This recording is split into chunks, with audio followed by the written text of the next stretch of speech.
Andrew Miller once believed that marriages didn't end, they eroded. From the outside, his marriage to Vanessa looked enviable. Their Queen Anne house overlooked the water, its wide windows glowing warmly at night. They attended fundraisers, posted tasteful photos, and spoke about each other with polite admiration. Friends called them solid. Andrew nodded whenever he heard it, as if repetition could make it true. Inside the house, silence had a texture. Vanessa woke early, always dressed before he stirred, her attention already consumed by her phone. She drank coffee standing, scrolling, replying, smiling at things he could not see. Conversations were efficient, transactional. "You're working late?" she asked one morning. "Yes," Andrew replied. That was enough. Andrew worked in urban planning, shaping cities meant for human connection. Ironically, he felt increasingly isolated in his own home. He told himself this was normal long marriages, ambition, modern life. Endurance mattered. He stayed. Vanessa's laughter had changed. It arrived late, rehearsed. Her phone buzzed at night, always turned face down.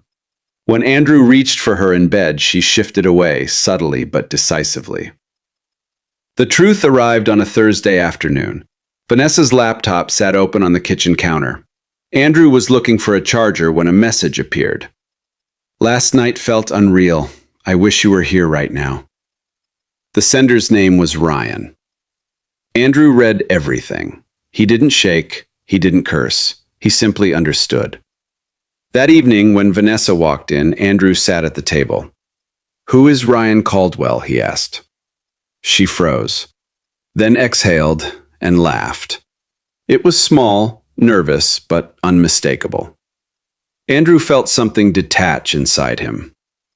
"I'm leaving," he said. "Don't be ridiculous," Vanessa replied, suddenly serious. But Andrew was already reaching for his coat. Drama would have meant tears.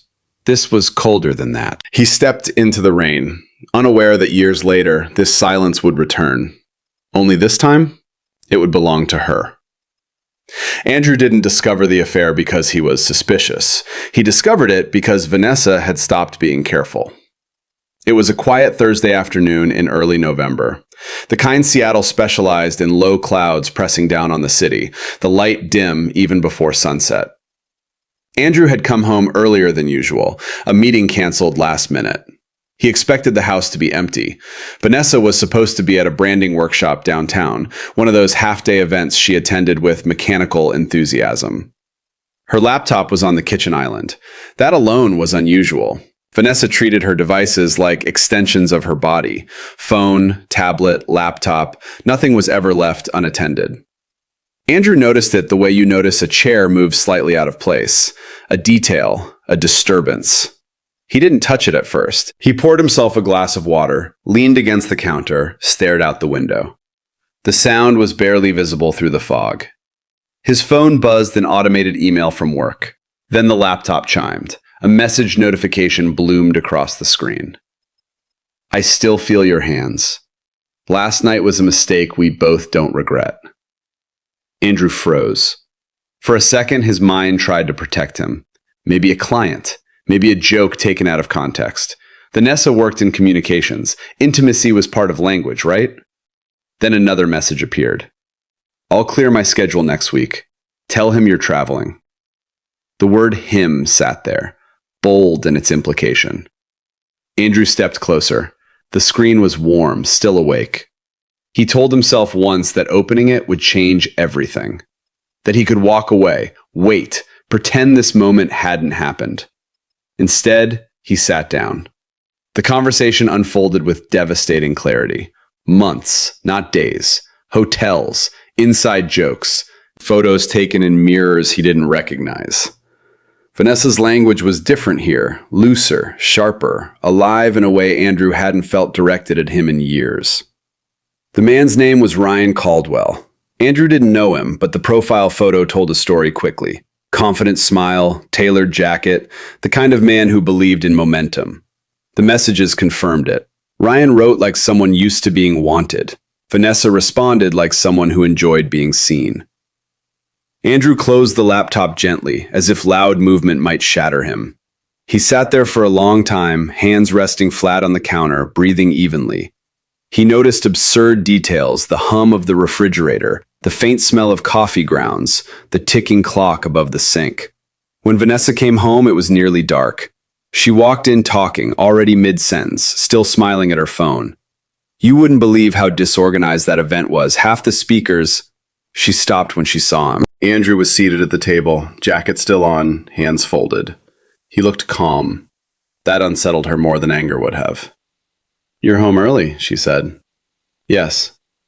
There was a pause, not long, just enough. "Who is Ryan Caldwell?" Andrew asked. Vanessa's expression shifted, microseconds of calculation flickering across her face. Surprise, then acceptance, then something close to relief. "So," she said softly, "you found out." Andrew waited. He didn't raise his voice. He needed to see her, really see her in this moment. She put her bag down slowly, as if buying time. "I was going to tell you," she said. The sentence sounded rehearsed, like a line tested in her head. "When?" Andrew asked. Vanessa exhaled. Then, unexpectedly, she laughed. It wasn't loud, it wasn't cruel in intention, it was reflexive, a short, breathy laugh that escaped before she could stop it. The kind people make when tension breaks too suddenly, but Andrew felt it land like a slap. That laugh did something the messages hadn't managed to do. It stripped him of dignity. In that sound, he heard dismissal. He heard his pain reduced to awkwardness. He heard how small he had become in her internal narrative. "I didn't mean," Vanessa began, but the damage was done. "You laughed," Andrew said quietly. She frowned, suddenly defensive. "It was nervous. Don't dramatize it." "Dramatize," the word echoed. "How long?" he asked. Vanessa hesitated. "Does it matter?" "Yes," Andrew said, "it does." "Since spring," she admitted. "Maybe earlier. I don't know." Andrew nodded slowly. Spring. He remembered that season clearly, the evening she came home glowing, distracted, the sudden gym membership, the weekends she needed space. "Do you love him?" he asked. Vanessa looked at him, genuinely confused. "That's not how this works." Andrew almost smiled. Not because it was funny, but because it was final. Whatever language she was speaking now, it wasn't one he shared. "I'm leaving," he said. Vanessa stiffened. "Don't be dramatic." Again. "We can talk about this like adults," she said. "People make mistakes." "You didn't make a mistake," Andrew replied. "You made a choice. Repeatedly." She crossed her arms. "So what, you're just going to walk out? After all these years?" Andrew stood. He noticed then how tired he felt. Not devastated, not angry. Just profoundly exhausted. "I stayed for years when we were already gone," he said. "This is just the part where I stop pretending." Vanessa's voice sharpened. "You're overreacting." Andrew picked up his coat. He paused at the door, turning back once. "You laughed," he said again. "That's the part I won't forget." The door closed behind him with a soft click. Vanessa stood alone in the kitchen, surrounded by the quiet she had once mistaken for safety. The laughter drained from her face, leaving something pale and uncertain in its place. Outside, Andrew stepped into the cold Seattle air. The rain had started, fine and steady. He didn't look back. At that moment, he believed leaving would be the hardest thing he would ever do. He was wrong. Andrew didn't pack everything. He packed what mattered and left the rest behind, like a language he no longer spoke. He stayed that first night at a hotel near the river, the kind designed for people in transit. Neutral colors, impersonal art, silence thick enough to absorb thought. He slept poorly, not because of grief, but because his mind refused to slow. Images replayed in fragments. Vanessa's laugh, the word dramatize, the casual way she had said, "since spring." Each memory arrived without emotion, like evidence cataloged after a crime. By morning, something had settled. Andrew returned to the house while Vanessa was at work. He knew her schedule too well to worry about surprises. The key turned easily in the lock, a small reminder of how much access he still had and how little it meant now. He moved through the rooms without hesitation. The bedroom first. He opened the closet and took only what felt like himself. Work clothes, a jacket his father had given him years ago, shoes worn into the shape of his feet. He left the suits Vanessa liked on him. He left the watch she'd bought for an anniversary he barely remembered. He didn't want objects weighted with explanation. In the bathroom, he took his toothbrush, his razor, a single bottle of cologne. He paused at the mirror. The man staring back looked older than he remembered, but steadier. There was no redness in his eyes, no visible damage. He wondered briefly if this was what shock looked like from the inside. In the kitchen, he unplugged his phone from the charger. For a moment, he considered leaving a note, something civil, something final. He didn't. Any words he wrote would invite response. He was done participating in conversations that redefined his pain as inconvenience. Before leaving, Andrew stood in the living room and let himself remember. The couch where they'd once argued about nothing and laughed about everything. The window where Vanessa used to sit with her laptop, legs folded under her, asking his opinion and pretending it mattered. The space wasn't hostile. It was worse, it was indifferent. He closed the door quietly behind him. Vanessa noticed his absence in pieces. At first, it was the lack of sound when she came home. No movement, no muted television, no footsteps upstairs. She assumed he was staying elsewhere out of pride, staging a temporary withdrawal meant to scare her into remorse. That was how people handled conflict, she believed. They left to be followed. She sent a text that evening. "We need to talk. This isn't how adults handle things." No response. The next day, she noticed the closet space emptier, but not dramatically so. His side of the bathroom counter cleared with surgical restraint. She felt irritation before concern. "You're being extreme," she typed. "I didn't laugh at you. I was nervous. You're twisting it." Silence. Vanessa told herself he needed time. Men like Andrew were predictable that way, quiet, wounded, but ultimately tethered by history and habit. He'd cool off. He always did. By the end of the week, irritation turned to unease. Andrew hadn't shown up to their usual Friday dinner with friends. When asked where he was, Vanessa smiled too quickly and said, "He's traveling for work." The lie slid out easily. She was good at this. She called him that night. It rang until voicemail. She didn't leave a message. On Sunday, she finally opened his email account, something she hadn't done in years. She expected logistics, anger, a digital trail of withdrawal. What she found instead was emptiness. Andrew had changed passwords, canceled shared subscriptions, redirected mail. Quiet, administrative gestures that spoke of planning, not impulse. A chill ran through her. She drove to his office on Monday, unannounced, heels clicking too loudly against polished floors. She told the receptionist she was his wife. The woman smiled apologetically. "Mr. Miller transferred," she said. "Portland office. Transferred." Vanessa walked back to her car in a fog. Andrew didn't make impulsive decisions. He didn't dramatize. If he'd moved his work, it meant something had ended, not paused. That night, she stood alone in the house and felt something unfamiliar creep in beneath the anger. Displacement. Andrew, meanwhile, was already gone in ways geography couldn't explain. Portland welcomed him with rain and anonymity. He rented a small apartment near the river, furnished minimally, deliberately. No shared history clung to the walls. He bought groceries for one, cooked meals simple enough to leave no leftovers. He established routines that belonged solely to him. He didn't check Vanessa's social media. He didn't reread messages. He didn't explain himself to mutual friends beyond a single sentence. "We separated." Some people pressed. Most didn't. The quiet was heavier than he'd expected, but also cleaner. There were moments, late at night, when his body reached for familiarity and found nothing. Those moments hurt, but they didn't humiliate him. That distinction mattered. Weeks turned into months. Vanessa's texts slowed, shifting tone from irritated to conciliatory to vaguely panicked. "You don't get to erase 10 years like this. I deserve a conversation. I didn't mean to hurt you." Andrew read them without responding. Not out of cruelty, but clarity. He knew now that conversation would only reopen wounds she had already categorized as survivable. One evening, sitting alone by the river, Andrew realized something that surprised him. He didn't want closure. Closure implied a shared ending. This wasn't that. This was departure. Vanessa, back in Seattle, continued to underestimate the absence she had created. She believed silence was temporary, that endurance would outlast consequence. She hadn't yet learned the difference between being left and being left behind. Andrew watched the river move steadily past his window, indifferent to what it carried away. For the first time in years, the quiet did not feel like punishment. It felt like truth.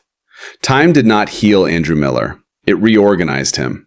In Portland, seasons arrived with a gentler insistence than Seattle's less drama, more patience. Andrew learned the city the way one learns a new language, slowly, without expectation of fluency.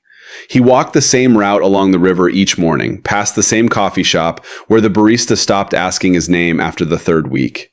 He worked, came home, cooked, slept. The rhythm was modest, almost monk-like. People mistook that for loneliness. Andrew didn't correct them. His apartment was spare by design. A couch, a table, a bed, shelves lined with books he actually reread. No framed photos, no artifacts from a shared past. When asked why, he said simply, "I like clean walls." It was easier than explaining that memories, once framed, demanded too much attention. Work grounded him. The Portland office focused on sustainable urban planning parks instead of prestige towers, long-term livability instead of spectacle. Andrew thrived there. His colleagues respected his restraint, his ability to listen without posturing. He didn't talk about his marriage. When someone mentioned Seattle, he nodded politely and changed the subject. At night, the quiet returned. Not the suffocating kind he'd known before, but a deliberate one. There were moments it pressed against him, especially on holidays. He learned to sit with that pressure instead of fleeing from it. He learned the difference between missing a person and missing a version of himself. Vanessa never entered his dreams anymore. She appeared only occasionally, uninvited, in moments of déjà vu, a laugh in a restaurant, a reflection in glass. Andrew acknowledged those flickers without feeding them. He had learned, painfully, that attention was a form of consent. Vanessa Miller, meanwhile, was moving fast enough to outrun stillness. In Seattle, she leaned into her career with ferocity. Her firm expanded. Her name began appearing in industry panels, quoted in business articles with flattering headshots. She curated an image of composure, tailored suits, confident posture, carefully timed vulnerability. On social media, she spoke about resilience, about reinvention after change. People admired her. She dated publicly now. Ryan Caldwell had been only the beginning. There were others, men who looked good beside her, who understood optics and schedules. Relationships burned hot and collapsed quietly, each one ending with a mutual understanding that something essential was missing. Vanessa told herself she was just selective. At night, she lay awake in the house that felt too large, scrolling through her phone, rereading messages she pretended she'd forgotten. Andrew's silence had hardened into something immovable.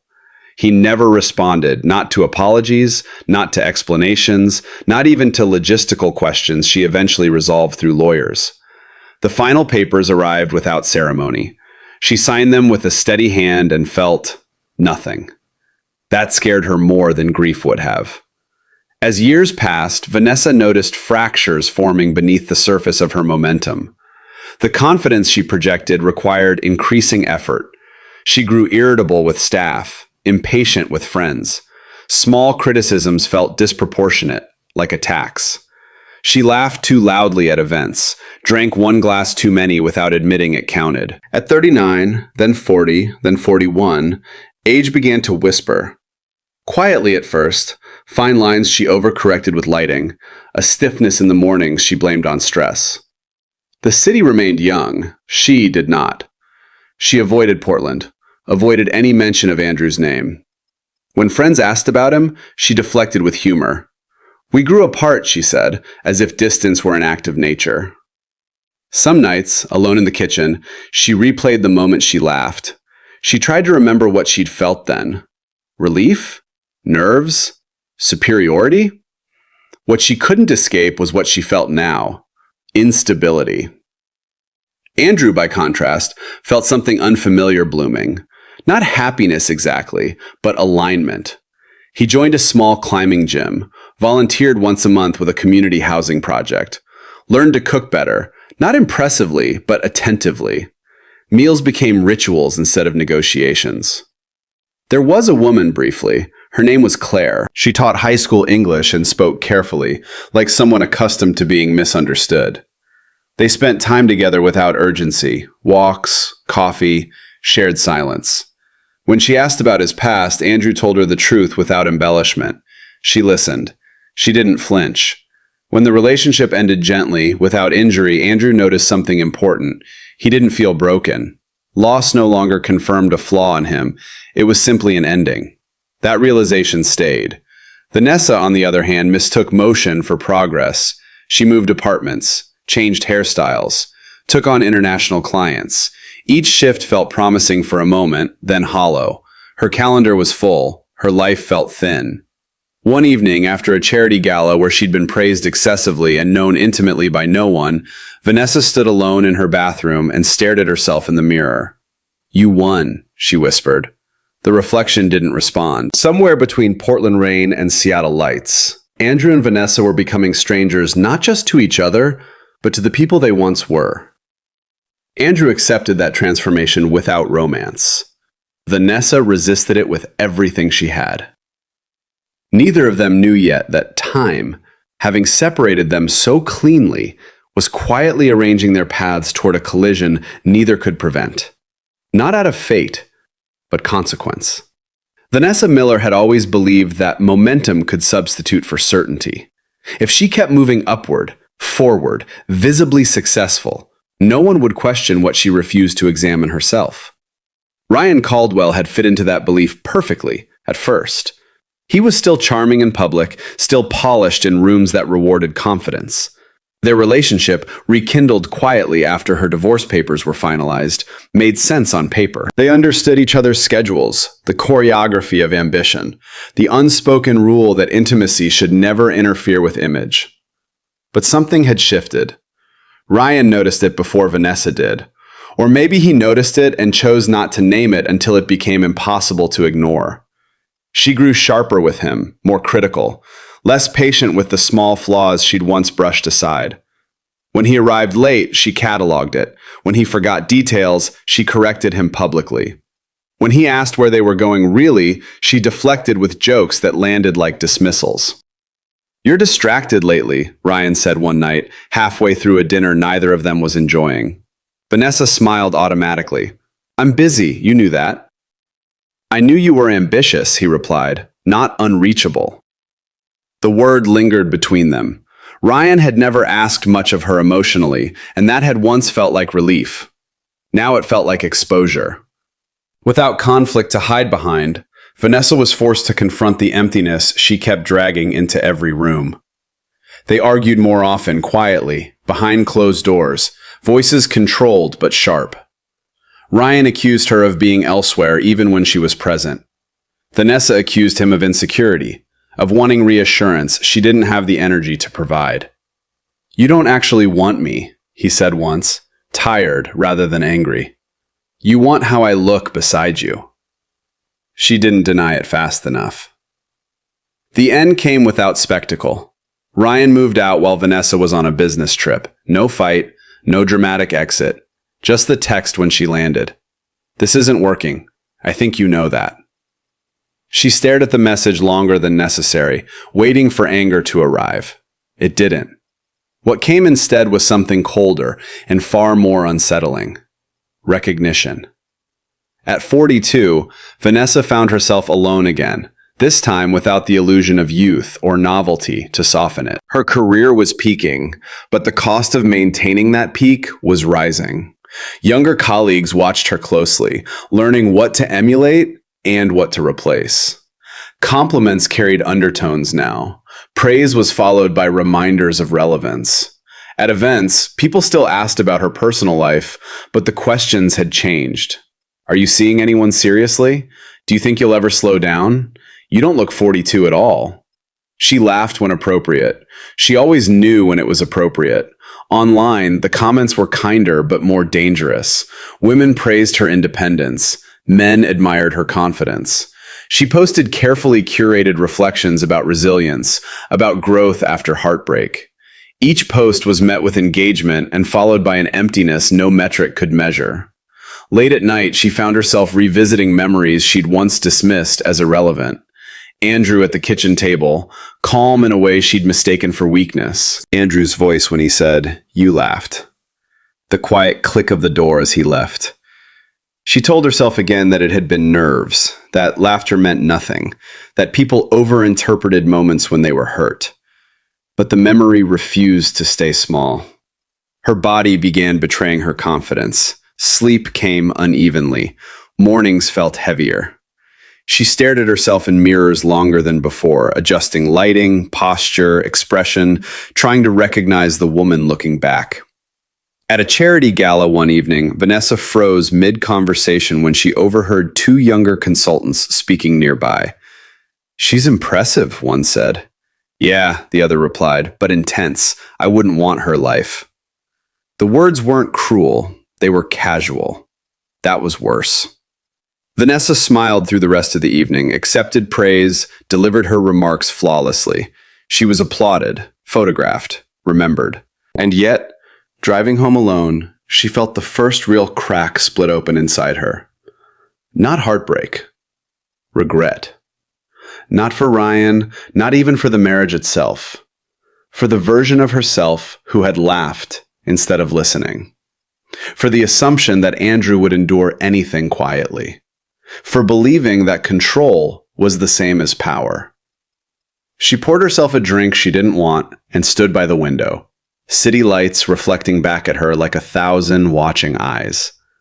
Somewhere in Portland, she knew, Andrew was living a life that did not require her explanation or forgiveness.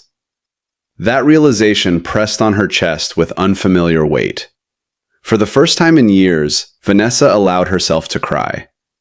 Not dramatically, not loudly, just enough to admit the truth she had avoided for too long.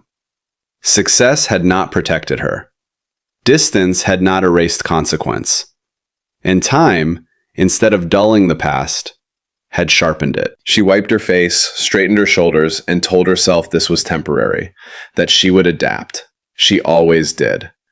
But the cracks had already appeared, and no amount of momentum could outrun what was coming next. Vanessa did not expect to see Andrew Miller again. Not because she thought he would disappear, but because she believed time had sealed them into separate worlds. The invitation arrived on a Tuesday afternoon, slipped between meetings and unread emails. A private fundraising exhibition for urban redevelopment projects, hosted by a nonprofit she'd collaborated with years earlier. She skimmed the details, noted the venue in Portland, hesitated for exactly 1 second, then accepted. Portland was neutral territory, she told herself. Professional. Clean. She dressed carefully that evening, not provocatively, not conservatively. Something timeless. Something that suggested she had arrived at herself rather than chased relevance. In the mirror, she practiced a composed smile, the one that didn't reveal too much, the one she used when control mattered. The gallery was housed in a converted warehouse, brick walls, exposed beams, warm lighting softened by art meant to evoke community and permanence. Vanessa moved easily through the space, greeting donors, exchanging compliments, performing familiarity. She was good at this. She always had been. Then she saw him. Andrew stood near one of the installations, hands in his pockets, listening to a woman speak. He looked older but not diminished, leaner maybe, calmer, the kind of calm that came from alignment rather than restraint. For a moment, Vanessa couldn't breathe. Years collapsed into seconds. She noticed absurd details, the way his hair grayed at the temples, the jacket that fit him better than the ones she used to choose, the absence of tension in his shoulders. He laughed softly at something the woman said, and the sound landed in Vanessa's chest with startling force. He was real, present, unbothered. Andrew sensed her before he saw her, or maybe he simply turned at the right moment. Their eyes met across the room, and the recognition was immediate, quiet, undeniable. He didn't look surprised. That unsettled her most of all. Vanessa crossed the room before she could stop herself. Each step felt deliberate, irreversible. When she reached him, he excused himself politely from the conversation and faced her fully. "Vanessa," he said. Her name sounded different in his voice now, neutral, untethered. "Andrew," she replied too quickly. "I didn't know you'd be here. I work with the nonprofit," he said, "on housing initiatives." Of course you do, she thought. Of course he'd chosen something rooted, consequential. They stood there, surrounded by people and noise, suspended in a pocket of silence that belonged only to them. "You look, well," Vanessa said. Andrew nodded. "You too." The words were polite, nothing more. They spoke about the exhibition, about Portland, about work, topics that required no excavation. Vanessa waited, consciously or not, for accusation, bitterness, something that would confirm her place in his emotional geography. It never came. Andrew was attentive without intimacy, kind without invitation. When someone interrupted, he stepped aside easily, as if their conversation held no special gravity. That hurt more than anger would have. Later, as the event thinned, they found themselves near the exit, alone for the first time. "I didn't think I'd see you again," Vanessa said. "I figured we might," Andrew replied. "Eventually." The word eventually echoed. Time had always been her ally. Hearing it spoken so plainly felt like a rebuke. "I'm sorry," she said suddenly. The words tumbled out before strategy could intervene. "I never really apologized, not properly." Andrew studied her not coldly but carefully, as if assessing whether this moment required response or release. "I know," he said. "That's it?" Her voice cracked before she could steady it. "That's all you have to say?" Andrew considered her question, then answered honestly. "I don't need more." The composure she'd built all evening fractured. Vanessa looked away, blinking rapidly. The gallery lights blurred. "I laughed," she said, barely audible. "I didn't understand what that meant until it was too late." Andrew's voice softened, not with forgiveness, but recognition. "I know." That, somehow, was worse. They walked out together into the cool Portland night. The street was quiet, the city unfamiliar to her. For the first time in years, Vanessa felt unmoored. "Can we talk?" she asked. "Really talk?" Andrew paused. He didn't refuse immediately. That small mercy felt enormous. "Yes," he said finally, "but not tonight." She nodded, grateful for the boundary. Grateful he'd drawn it himself. As they parted, Vanessa realized something with startling clarity. She had imagined this reunion for years. Imagined herself composed, redeemed, maybe even forgiven. She had not imagined being the one who needed him more. Andrew walked away without looking back. Vanessa remained on the sidewalk, surrounded by a city that owed her nothing. The past had not stayed buried. It had waited. They met 3 days later at a cafe overlooking the river. Andrew chose it deliberately, not out of sentiment, but neutrality. Public enough to prevent theatrics, quiet enough to allow truth. Vanessa arrived early, seated near the window, hands wrapped around a cup she hadn't touched. She wore no armor this time, no sharp tailoring, no practiced smile, just a coat, simple makeup, and eyes that looked tired of pretending. Andrew arrived on time. He nodded in greeting and sat across from her. No hug, no hesitation. The distance between them was measured, intentional. "Thank you for agreeing to this," Vanessa said. Andrew inclined his head slightly. "You said you wanted to talk." She swallowed. "I didn't realize how hard it would be." "That's usually the case," he replied. Silence settled, not awkward, but dense, the kind that asked to be entered carefully. "I thought you'd hate me," Vanessa said finally. "That you'd still be angry." Andrew considered this. "I was. For a while." "And now?" "I'm not," he said. "But that doesn't mean what happened stopped mattering." Vanessa nodded, eyes fixed on the river. "I tell myself I laughed because I was nervous, that it slipped out. But the truth is," she paused, breath catching. "The truth is, part of me felt superior in that moment, like I'd already moved on and you were behind." Andrew didn't interrupt. "I didn't think you'd leave," she continued. "Not really.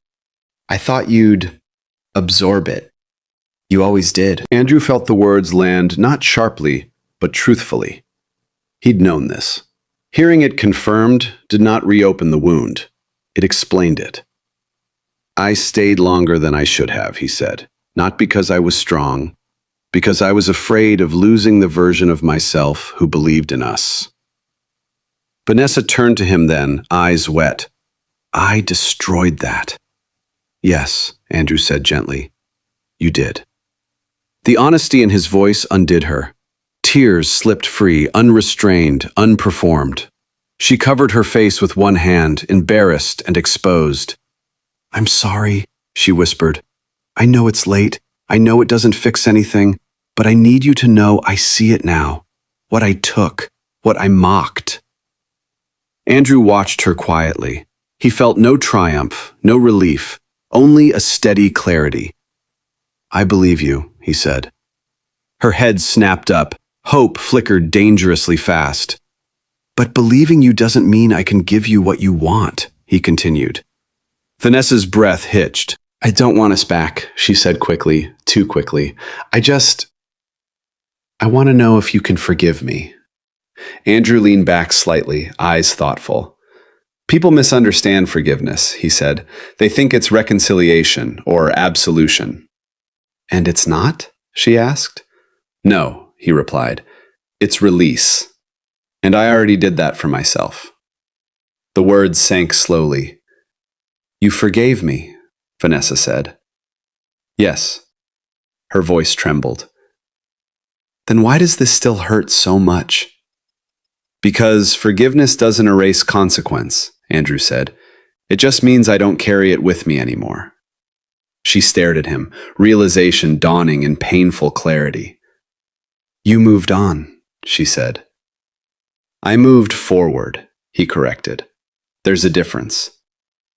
They sat there as the afternoon light shifted, shadows lengthening across the table. Vanessa felt something settle, not peace, but understanding. I lost you long before you left, she said.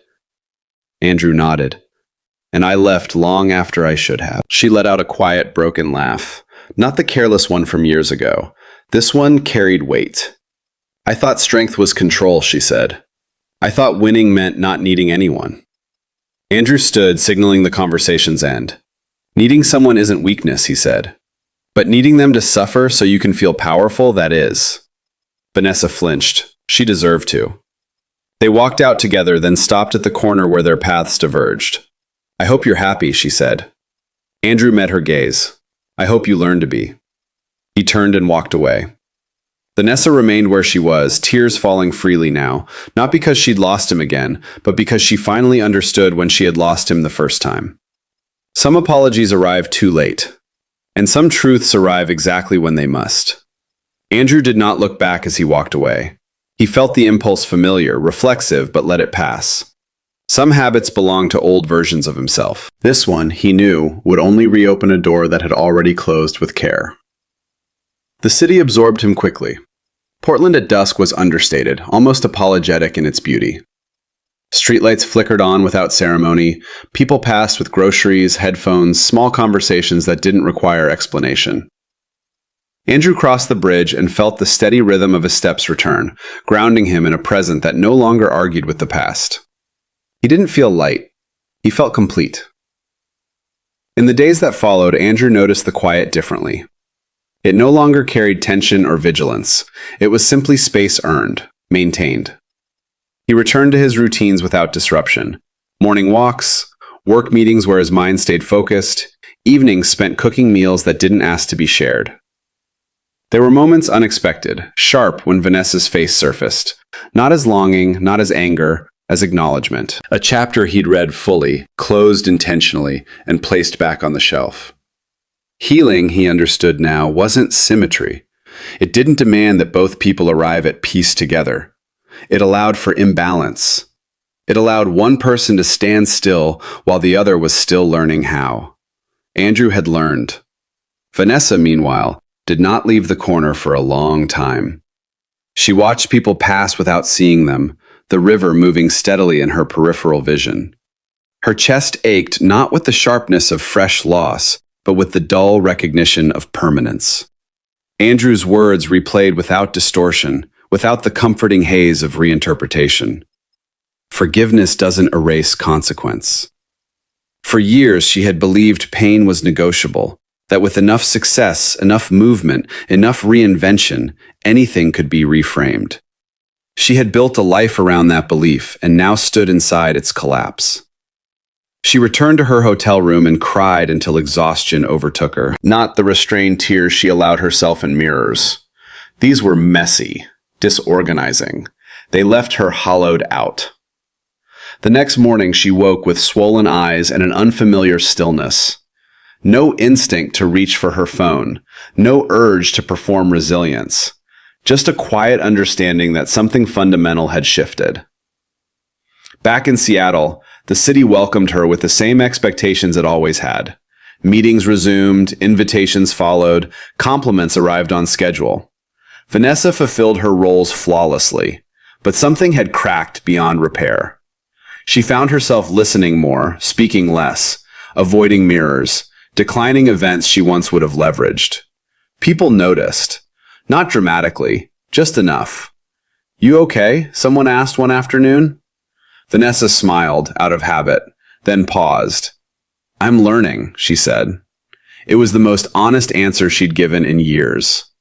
She stopped posting reflective quotes, stopped narrating growth before it occurred. She let the silence exist without explaining it away. Some friendships thinned, others softened. She began therapy not to fix herself, but to understand the parts she'd once weaponized. Aging no longer felt like an enemy to outpace. It felt like a process she could no longer ignore. At night, she sometimes replayed the sound of her own laughter from years ago, not to punish herself, but to remember. To hold that moment steady, stripped of excuses. She did not seek Andrew's forgiveness again. That chapter was closed not by cruelty, but by time's insistence. Some losses, she learned, were meant to be carried, not corrected. Months later, Andrew stood on the same bridge, watching the river as winter thinned into spring. The water moved forward without regard for what it carried away. He found comfort in that. There was someone new in his life. Not a love story yet, not a promise, just a presence. Shared walks, conversations that didn't circle the same wounds. He approached it without urgency, without fear of repeating history. He no longer confused endurance with virtue. On a quiet evening, Andrew received an email from Vanessa. It was short. "I won't write again. I just wanted to say I'm living differently now. I hope you are too." He read it once, then deleted it. Not out of anger, out of trust. Trust that what mattered had already been said. That night, as rain tapped lightly against the windows, Andrew slept without dreams. Vanessa, miles away, lay awake but did not reach for distraction. She let the discomfort sit beside her, unchallenged. They would never meet again, not because fate intervened, but because the lesson had already been learned. Love, once broken by contempt, does not always ask to be rebuilt. Sometimes it asks to be remembered correctly and then released. Andrew carried forward without bitterness. Vanessa carried forward with consequence. Both were marked. Only one was finally free. And that was the quiet, uneven truth they left behind.